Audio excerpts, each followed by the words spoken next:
La bonne croyance en Dieu et en son messager est la meilleure des œuvres selon le jugement de Dieu. C'est la chose qui est indispensable pour que les bons actes de la personne soient acceptés. Alors il est impératif pour le musulman de connaître les choses qui font sortir de l'islam afin de les éviter et de conserver sa foi. Ce qui rend l'islam et l'annule, c'est l'apostasie.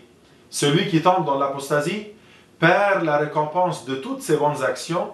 Sa destinée, s'il meurt après l'apostasie, est d'entrer en enfer et d'y rester éternellement s'il ne revient pas à l'islam en disant les deux témoignages avant sa mort.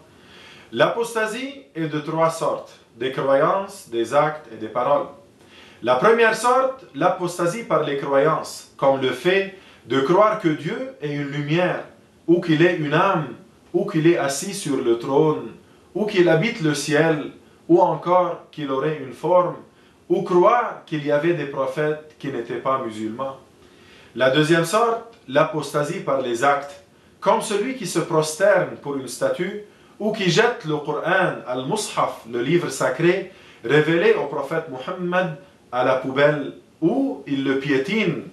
Même si celui qui a fait cela ne vise pas le manque de respect, il tombe dans la mécréance quand même.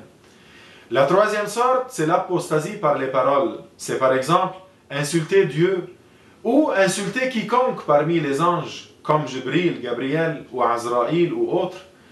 Insulter quiconque parmi les prophètes comme Muhammad ou Jésus ou Moïse, ou encore insulter la religion de l'islam. Celui qui est tombé dans une apostasie, qui revienne à l'islam tout de suite en prononçant les deux témoignages qui sont Ashhadu an la ilaha illallah wa ashhadu anna Muhammad Rasulullah. Ou bien en français, je témoigne qu'il n'est de Dieu que Dieu et je témoigne que Muhammad est le messager de Dieu. Ou bien il dit, je témoigne qu'il n'est de Dieu que Dieu et je témoigne que Abul Qasim est le messager de Dieu. Je demande à Allah tabaraka wa ta'ala qu'il nous protège de la mécréance. Walhamdulillahi rabbil alamin.